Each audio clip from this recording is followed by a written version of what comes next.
This show is a member of the Sorgatron Media Podcast Network. Find out more at sorgatronmedia.com. This show is brought to you by IndyWrestling.us. Check out IWC, RWA, and more. And listeners like you, support this show at patreon.com/Wrestling Mayhem Show. Hungry as fuck, but I ain't starving yet. Chain for the pain, cocktail dog set. Never said I was a gangster or thug, but I'm an animal. Feeding for the taste of the pig. Hey guys, it is the Indy Mayhem Show. I'm Mike Sorg at Sorgatron on the Twitter here. And this is the show where we talk with people in and around independent, professionalized wrestling, the new kids, the old men and women of the wrestling genre, and we got to come back here today. But first, please go check out everything at IndyWrestling.us, WrestlingMayhemShow.com for this and other great podcasts and over 300 interviews we've done on this show with all kinds of people that some of them work for some three-letter feds that you see on primetime now. So a lot of great history through this program. And also, please, if you have anybody you think we should be chatting with or questions for anybody, we do have announced on our Facebook page. Please hit us up at goodtimes@WrestlingMayhemShow.com or 412-206-WMS0, and we can definitely try to get them in here wherever makes sense here, and we do appreciate that and keeping an eye out. We can't watch all the wrestling, and we do kind of get localized here. We love having people in the studio whenever possible, but we do open up the phone lines sometimes. Most recently, we had Gregory Iron joined us actually from Texas, not Cleveland, when he was on a month or so ago, and catching up with him too. So speaking of catching up, like I said, we have with us a return. We had for the first time on Paul Atlas sometime I believe mid to late last year, and I think the next day I got a message and said, here's what we can talk about next time. So I'm glad the interview went well. Paul Atlas, now currently announcer for Rise Wrestling with a Y, along with Jim LaMotta, and formerly a fight director with the Fight Society, yes, of course, and some other projects coming up. But that's not what today's about. Today's about history, because I love, like, and I've said this last time, like, you're part of a Pittsburgh wrestling history that I am not privy to. You know, I just haven't been in the circles. Didn't go to the right shows, I guess. So and a whole new world out there. Yeah. So this is stuff like I'm hearing for the first time sometimes about stuff that's going on around here. So the NWA is kind of the topic for the day, right? Mm-hmm. So I was aware of the PWX was, also kind of co-labeled NWA East for a while. They were actually a territory, and the NWA East was the territory name. Yes, mm-hmm. So it was PWX NWA East. So tell me, people know, and just kind of disclaim, like, there's the NWA Power. Everybody's seeing that, and everybody's really getting into that. That's owned by Billy Corgan now. Right. This is a whole different entity, different ownership. This is not this is the thing that post ECW taking over title tournament, Shane Douglas throwing the belt down. Like, this is kind of everything beyond that. Can you give people kind of a brief history what the NWA was when, let's say, it came to Pittsburgh in this form of NWA East? Right. What it was is in 1998, Howard Brody and the late Dennis Corluzzo were in charge of the NWA at the time when they were trying to revamp it. This is just after the whole Shane Douglas incident with throwing, which down was 93-ish, I believe. I believe. Mm-hmm. So now we're at about 97, 98 now. Okay. And they co-partnered, I guess, for lack of a better term, with WWE. They had brought Jim Cornette, who was working with the company at the time. He brought in some of the NWA guys at that time. They started out with the North American title with, I believe it was Jeff Jarrett, and then Dan Severn eventually won the NWA World Heavyweight title. And these were being actually seen on WWE programming, as well as they were starting to tear different territories up. Mm-hmm. In 98, I actually had a match with Dan Severn for the NWA Heavyweight Championship at NWA East. So they kind of existed, and it was nowhere near what it was in the 80s at that point. It was just kind of starting to come back up. Mm-hmm. It was a rebuilding, because remember, NWA was the territory was purchased by Turner, converted into WCW. Yes. So they kind of, like, the lineage kind of split at some point. And I believe there was a period of time where there was some language in the contract, I believe, that the NWA really didn't exist. I mean, it did on paper, but it wasn't allowed to exist. So the ECW, as an NWA territory that we know from the birth of ECW, it was one of their attempts to kind of reboot. Yes, it was Eastern Championship Wrestling. Yes. At the time, before it became Extreme Championship Wrestling. That's where the birth was. The big swerve is what it basically was. Yeah. Oh yeah.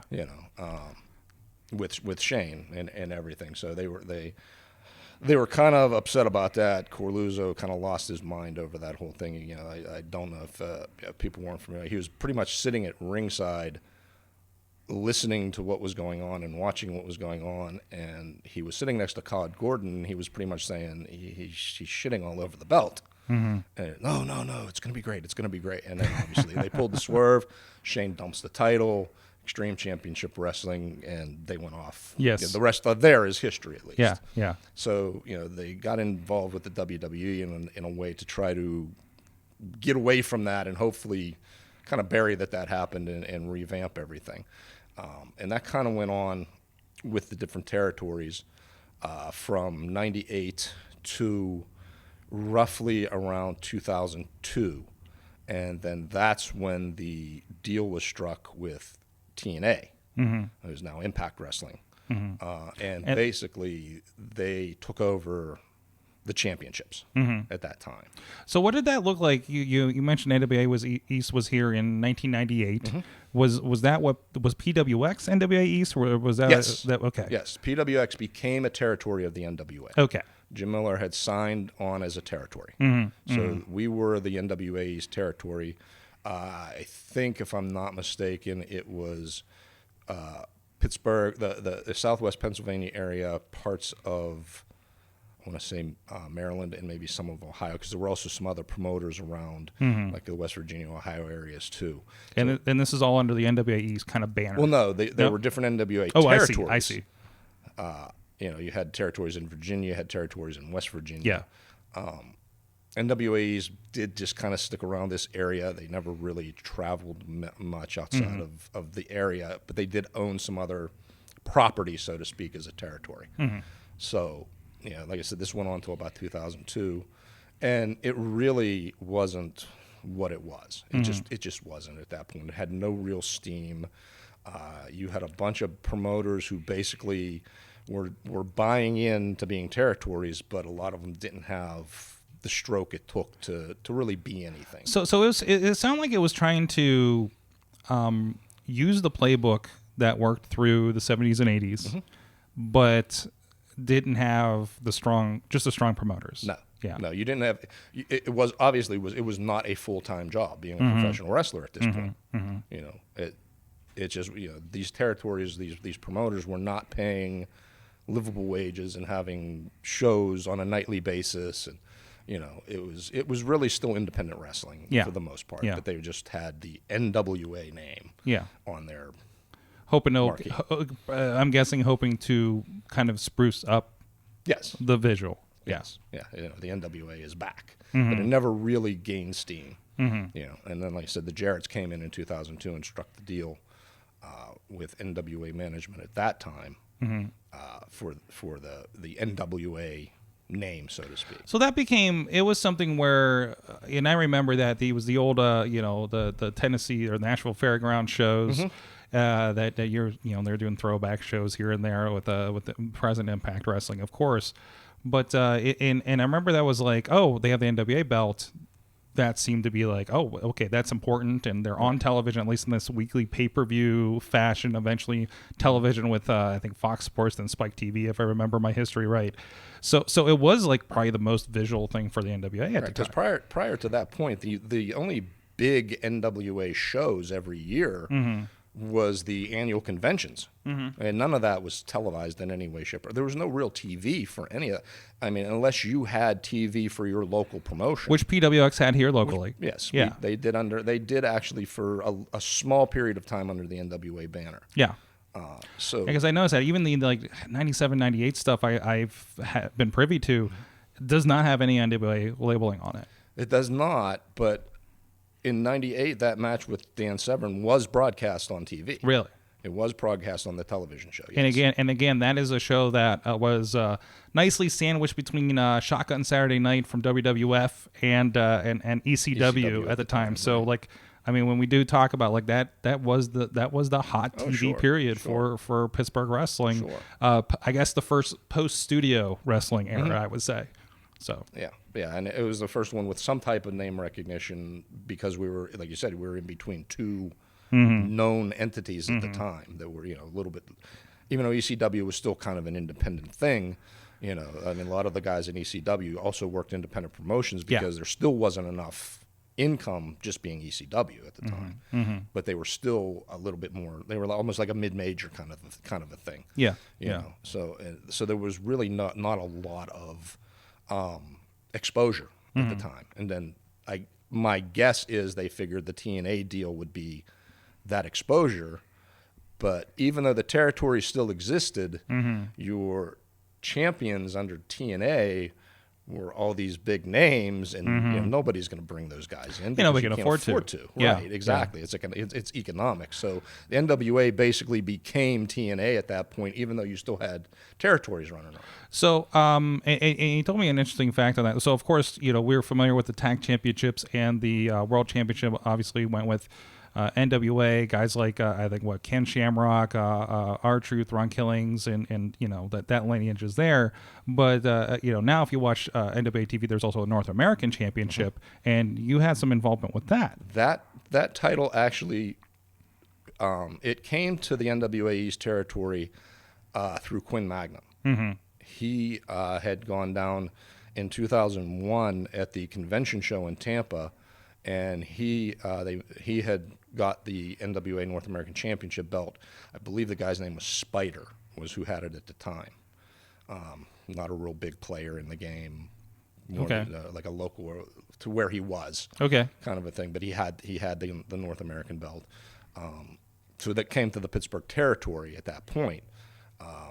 Jim Miller was actually the president of the NWA at the time. Okay. So and it moved into his territory.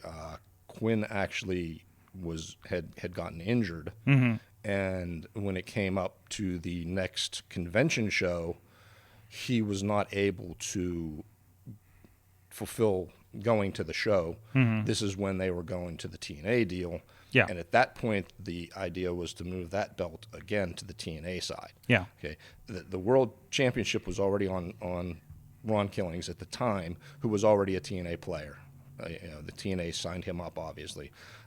James Storm, and I cannot remember who his tag team partner was. Chris Harris? I think it was, yeah. Chris Harris, yes. Yes, it was. They were the World Tag Team Champions, and again, they were signed up by TNA, so they already had those titles. So we did a quick deal here in Pittsburgh where, the asshole Paul Atlas underhandedly took the belt from Quinn Magnum, and I went to Corpus Christi, Texas, basically to move the belt to the TNA side of things. Jorge Estrada was the gentleman who I worked there. He was one of the Flying Elvises. One of the high points of early TNA, if I recall, right? Flying Elvises.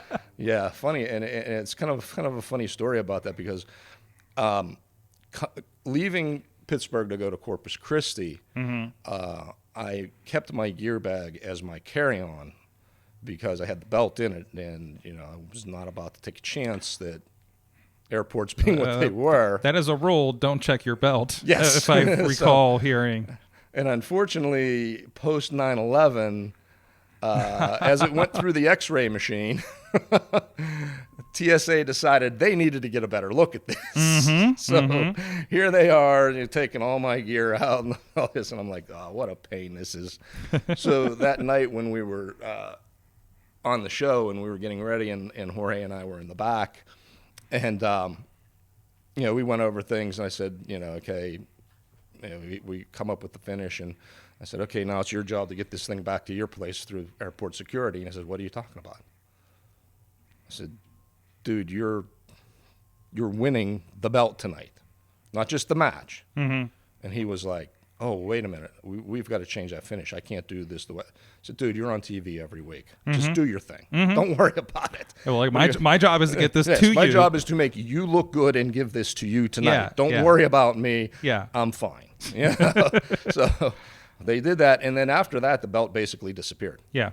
It was never seen on, I don't think it was ever seen on TNA's television product again. So that was kind of the end of that. Yeah. Like I have no knowledge. It's not brought up in any history or anything. It was basically the world and the world tag team titles through TNA. So from that, like, they had the NWA locked up until about, I think, you said 2007. Around 2007. They I don't know exactly how it all transpired. But at the time, a gentleman by the name of Bob Trowbridge, who became the president of the NWA at that time, and he is, I guess, right-hand man, David Marquez, who was running Championship Wrestling from Hollywood out in L.A., and he had a big TV set up out there and all that. Well, it's still running on Fight TV. You can watch that now, actually. Yeah. They were integral in getting the belts moved back to, I guess, TNA. I don't know if TNA at that point had said, we've established ourselves. We don't need this anymore. Yeah. This is doing, I don't know, maybe wasn't doing anything for them. Yeah. So the belts were coming back. And it was at that time in 2007, Brian Anthony, my old tag team partner in the Wrong Crowd, called me up and he's like, hey, did you hear the NWA is coming back with the belts? So, because at one point in the 90s, there was conversation that the Wrong Crowd may become NWA Tag Team Champions.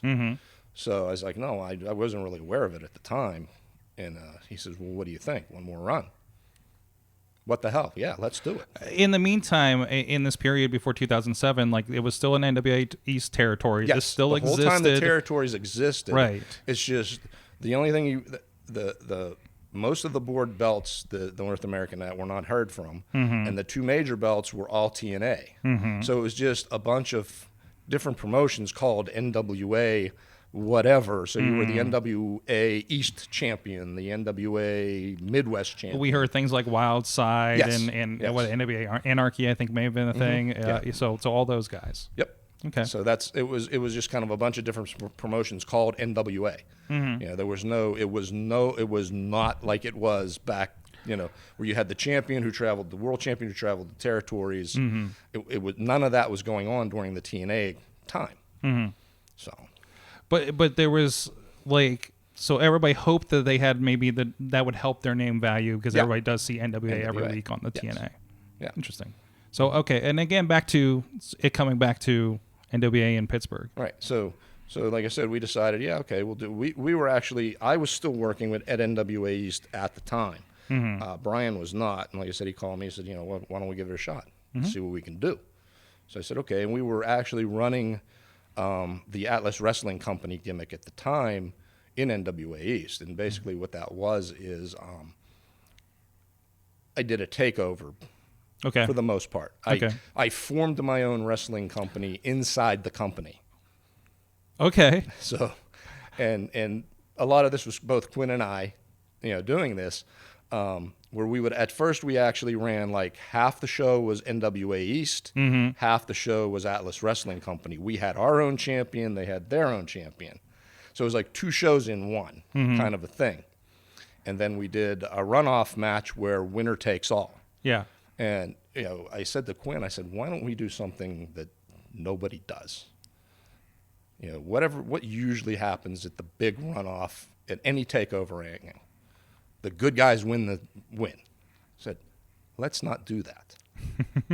Let's have the Atlas Wrestling Company win the company. So this is like if the NWA beat WCW and it just became NWA Nitro, like, for context. Right. Yeah. Right. So he was like, yeah, let's do it. And we did that, and we did it. We changed everything. We changed the website. We changed the titles. Everything became AWC at that point. So we did the ultimate swerve of a takeover angle, which the good guys didn't win. So we were doing that at the time, and the national championship was back in existence at that point. And Chance Prophet had it at the time from out of West Virginia. So we had him in for a show, and we did an angle where during his match, Brian and I ran out and we attacked him, and we stole the belt, and we basically cut a promo backstage with the title on Trowbridge as the new NWA president, basically saying, you know, he's the son and he's going to pay for the sins of the father because we should have got our shot years ago at the World Tag Team Championships. We're holding this belt hostage till we get our fair due. You're going to pay for what Howard Brody and everybody else did to us years ago, which was screwed us. Mm-hmm. So that was the big angle to start that off. We were going to have a tag match with Chance involved, and then he got hurt. So that kind of didn't materialize. And in the meantime, you know, we were doing promos calling out the champs and everything else. The champs at the time were Joey Ryan and Carl Anderson. They were called the Real American Heroes. And they were working out of And this is the Marquez's same Joey Ryan with the dick flip these Yep, days? it is. And the same Carl Anderson from WWE. Oh, wow. Yeah. Wow. So they were working for Marquez out of LA, out of Hollywood. And they had the tag team championship belts. So in the meantime, in Virginia, the North American Tag Team Champions were down there. They were the Old School Express. It was Preston Quinn and Mike Booth. So we were able to secure them to come in for a show, kind of like you're not just going to jump right to the tag team titles of the world. You're going to work your way up, kind of a deal. Mm-hmm. And we did a 30-minute Broadway with them, where we had them at the end and the bell goes off. Damn it. So at this point, they were still having the conventions, but they weren't having the convention shows anymore because basically those shows were a cluster. Mm-hmm. They were long, they were lengthy, and you get that many promoters in one room, and it's hard to... Too many hands in exactly. one place for a show. I mean, we've seen this at charity shows, unfortunately, right? Yeah, so they weren't doing those anymore. Mm-hmm. So during that convention, they decided that in the midst of all this, okay, we're going to move the North American Tag Team to the Wrong Crowd. Mm-hmm. So it's like, okay. So we kept trying to get them back in after that. And this was towards the end of 2008 at this point. And every time we tried to book them up there, it was something. Mm-hmm. I got to work, my kid's birthday, all this crap. So in the meantime, we're cutting promo after promo after promo on these guys. And we're cutting them in all kind of different locations. We skipped one of our own shows because we were doing it in protest, and the show was called Dead Calm. So we went out in the middle of the woods like the old Dusty Rhodes Magnum TA James Boy promo, and the dark and in the meantime, Joey Ryan and Carl Anderson are firing at us like, you low rent. We do promos in television studios, and you do them in people's living rooms, and it's like, dude, it's dead calm. We're out in the woods. It's calm. It's silent. Do you get it? And we're kind of going back and forth with all this, too. So finally in January, it was in December, we were able to secure the show in January, but we had to go to Osaki, North Carolina, which is about 8 hours outside of Pittsburgh as part of the NWA Virginia territory. Okay. No big deal. So we did that.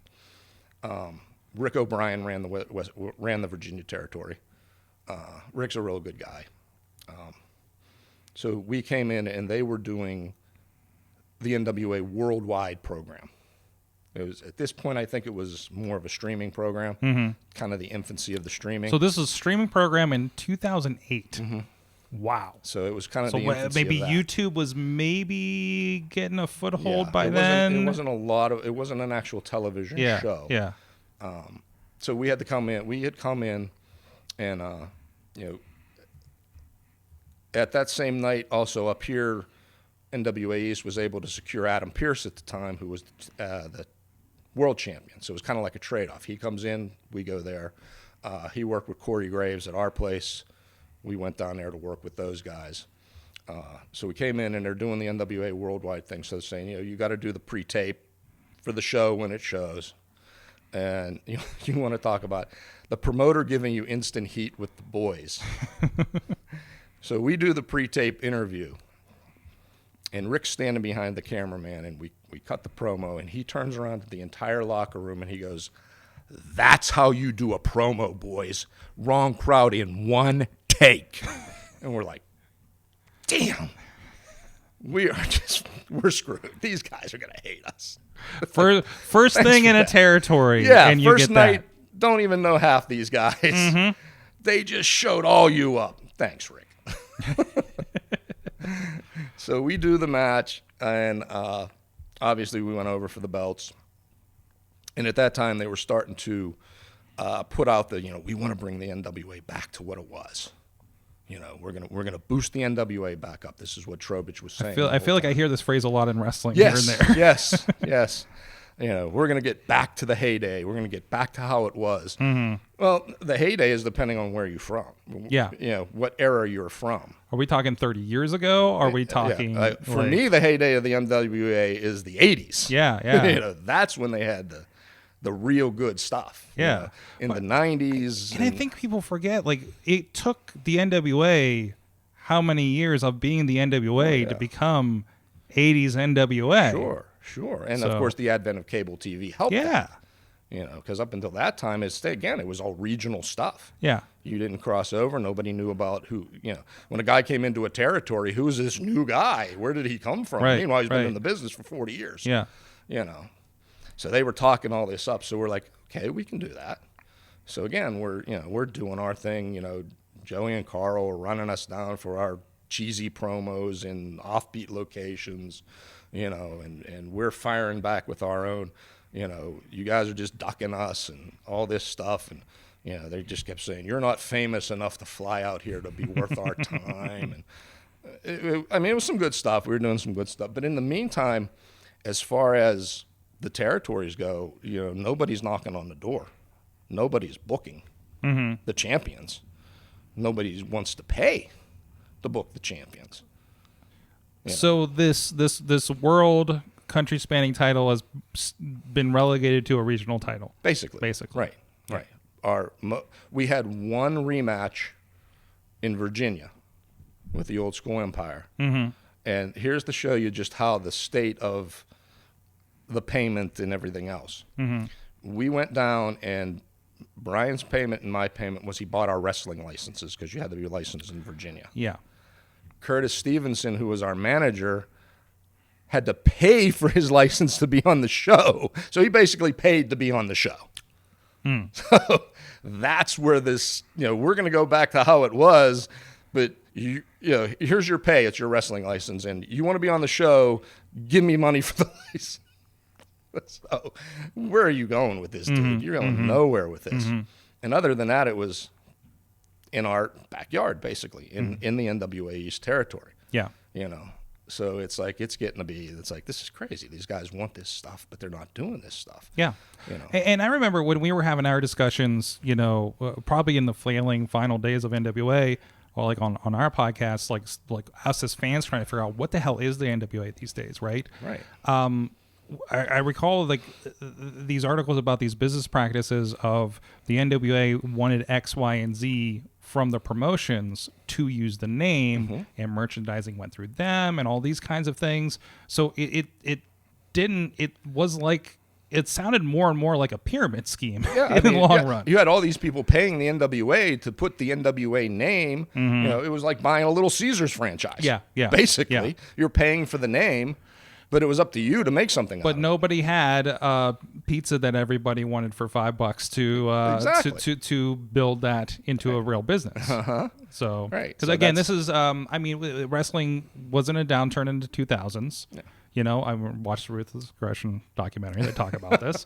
But, in going into a recession in 2009, we might be familiar with that these days because of things going on. But, so this was not a hot time, and it was a difficult time for especially the smaller promotions that were already maybe not being run that great. No. And then when it came time to move the belts back, they had contacted us about a 3-show swing. 2 towns in Louisiana and 1 town in Texas. It was going to be, I think their name, it was the Skull Crushers who they were going to move them to next. Okay. Basically, the first 2 nights were the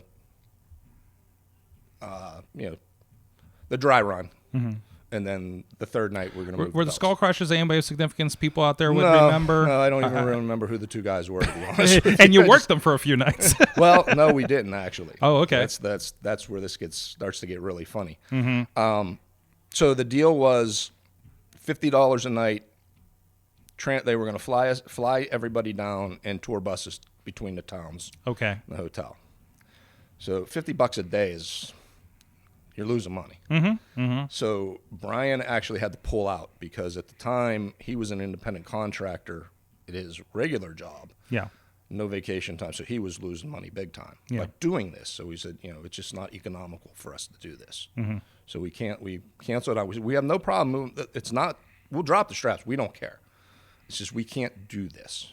So they were like, okay, we understand.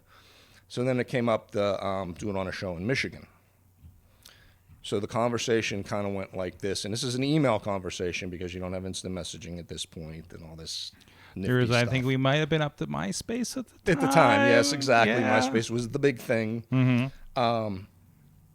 Okay, you guys are going to come in to such and such, Michigan, going to have the match and drop the belts. Okay, who's paying us? Crickets. Okay, let me ask this again. Who's paying us, and what are we being paid? Well, the guy from the Skull Crushers, he's like, well, I got my guys. Let me ask this again. Who's paying us, and what are we getting? Nothing. Finally, Bob Trowbridge chimes in and says, I'll give you $50 a piece. Well, I have a feeling I know where our money was supposed to come from, but that wasn't going to happen. So we said, no. Have them come to us. We had to go get them. Have them come to us. Oh, well, that's going to require plane tickets to get these guys done. Time out. Wait a minute. You're going to give us $50 to drive there, but if they're coming to us, they get plane. We don't care how you do it or who you do it. We're not leaving Pittsburgh. We're not doing it. And that's where the infamous UPS promo came in. Which is the thing you sent me after our last interview, which we will, I'll make a note here now to actually tag this. It is on YouTube. Yes. So tell me what happened next. We are sitting in Brian's living room on a couch, somewhat like this one, because, we do cheesy promos in people's living rooms. How indie wrestling is. Yes. And we are talking about, we cannot believe how it's come to this. Everybody wants to be a big shot with the NWA. Everybody wants to be, the NWA wants to be big shots. But nobody wants to pay anybody anything to do so. They want to give you $50 and a ham sandwich, basically, to come to their promotion. So I tell you what we're going to do. Curtis brings out a box. The belts go into the box. Tapes up the box. On screen comes, here's your tracking number, FAQ NWA. A real tracking number, and you put it out. So really, any fan could have tracked that package with the NWA tag titles. No, it was never. They were never sent. No, that tracking number is completely fictitious. Okay. Yes, FAQ. NWA. Oh, okay. Gotcha. They didn't like that. They took exception to that. What? No. As a matter of fact, about a week, not even a week later, we get a call from Carl Anderson. Dude, I just got back from Japan. I don't know what went on, but Marquez is pissed at you guys. Here's a link. Holy shit. Mike DiBiase, who at the time was the North American champion out in Oklahoma. That was great. You guys just said what every one of us was thinking out loud. That's one of Ted's sons, right? Yes, okay. one of Ted's sons. Okay. He's like, we're all thinking it. You guys said it. It's like, yeah, well, we're just... And so on brand with you guys. Exactly. With the wrong crowd. We talked a lot about that in your last interview, of course. So, yeah, they were really, really not happy with us. And I don't know why. So the decision, I guess, was made that it's going to move internally. I don't know what the conversation was. I'm assuming it was something along the lines of pick two guys and get our damn belts back. So it ended up being Brandon Kay and Corey Graves. Okay. So we came out that night in our street clothes. Music hits. We come out with the belts. And, we're like, they wouldn't even accept them back. I mean, we did send them collect, but guess they don't want to pay for that either.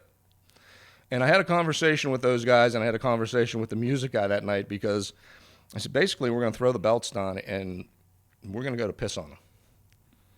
I said, you guys better all be on cue, because I'm not going to stand there with my zipper down pretending I can't find myself. It will happen. So you better be on cue, which thankfully everybody was on cue that night. We did the match in street clothes.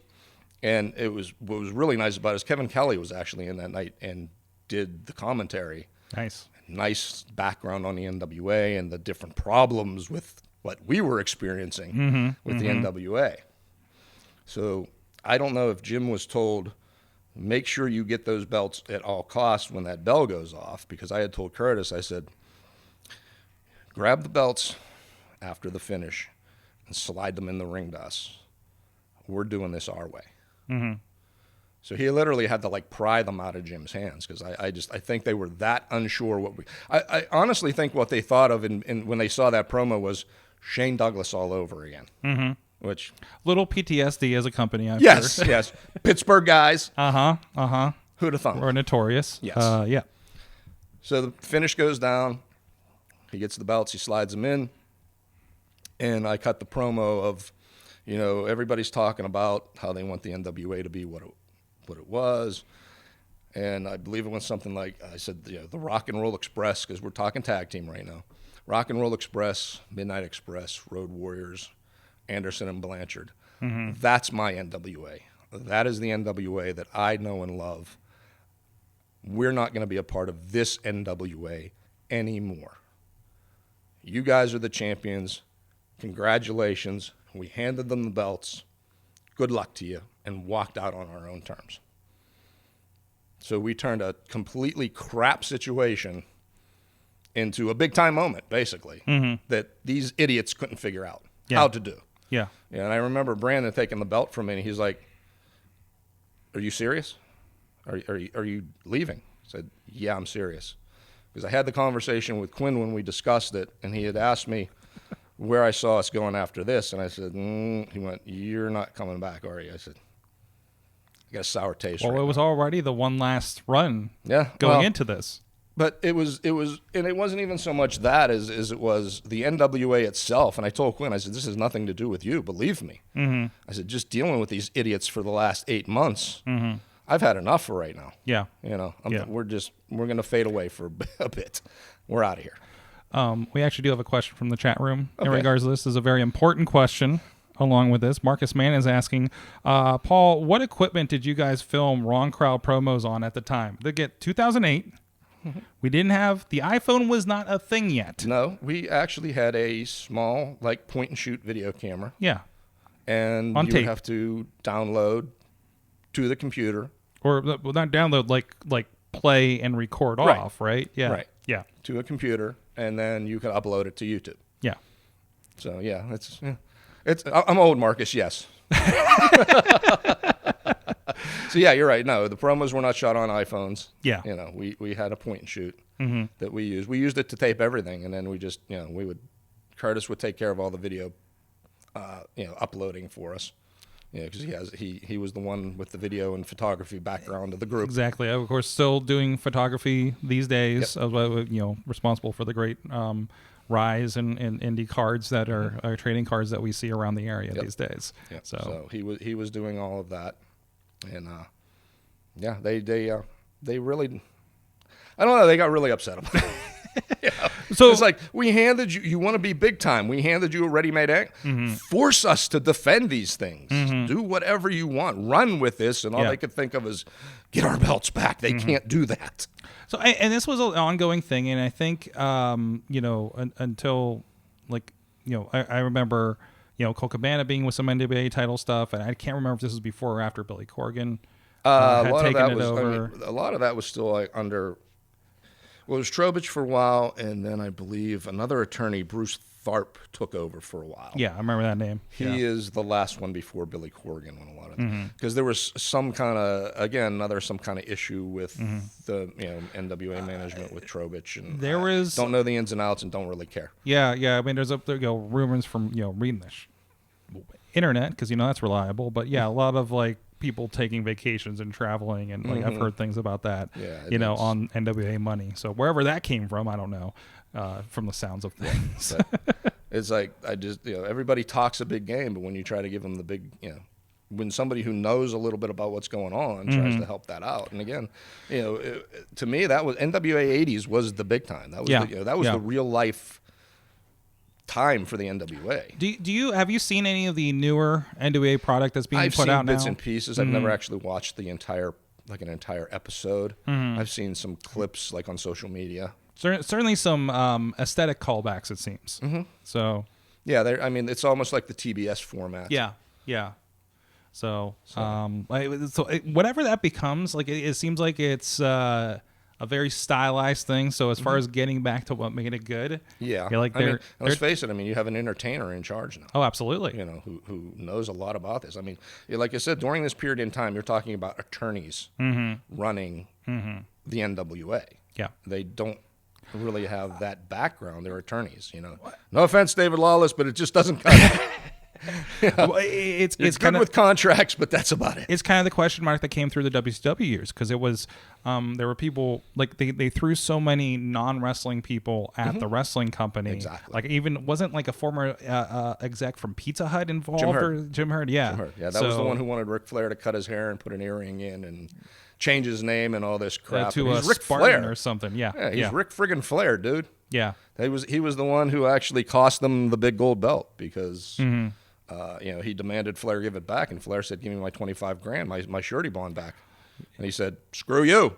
All right, and where did it end up? Over on WWF television. And that's where me, with my localized only receiving WWF, was like, what is this big gold belt I've never seen before? Because I don't get NWA in upper western Pennsylvania in the 1992. That was over the fact that Jim Herd thought he knew more than the wrestling people. Yeah. Funny how those things work out. Well, either way, hey, another fantastic piece of history, and maybe some people are hearing for the first time, or at least hearing the extended version of the story for the first time. But you're not done. At least you're still announcing. You're still doing great things with Rise Wrestling, and still there influencing the new talent. Yes, as much as I can. I've been in this business for 30 years, and it's a truth part of my life, and I like to try to give back as much as I can. I'm actually dusting them off at least one more time this year. Okay. Beast Brawl coming up on May 16th. Dean has asked me if I wanted to be involved again. Oh, that's breaking news, isn't it? So yes, I will indeed be involved in Beast Brawl again this year. Fantastic. At least for now. Excellent. And if other stuff coming in, you've been named. Going underground. There's a lot still in development, I understand, with it. Yeah, you have to stay tuned. We're not going to give it all away just yet. So a lot coming out from that as well. So again, so check out Beast Brawl. We got the listing there. I don't think there's a site for it or anything yet. Dean Radford has been putting out information, including the first trailer for it, the announcement trailer for it. So keep an eye on that, and of course we're going to list all this stuff as we always do over at PittsburghWrestling.com as significant wrestling shows go on there, and cancellations with stuff going on lately, of course. But as things go, we hope that it can be a source for you guys to see what's going on with Beast Brawl, whatever this Fight Underground is going to become, and whatever else myriad of shows that seem to be happening in Pittsburgh these days. So you can keep an eye out for that. Where can people keep an eye on you and what's coming up with you on social media, Paul? I am on Facebook, Paul Atlas, at Paul Atlas on Instagram, and at Paul Atlas on Twitter. Excellent. Go check it out. Thank you so much for joining us again. Sure, not a problem. I'm waiting for my message tomorrow about what you want next time you come on. You want to chat about. There's so many things out there that I've done over the years. I love it. Thank you so much, and thank you everybody. It's been It's been a very active chat room as far as visual. I mean, you guys, I can see everybody was just sitting there listening, watching the numbers, and Marcus spoke up with his question. But thank you so much, everybody, for joining us, and we'll be doing what we can here. Schedule gets a little weird, and with everything going on, of course, we're going to try to keep this weekly as much as possible here with the Indy Mayhem show.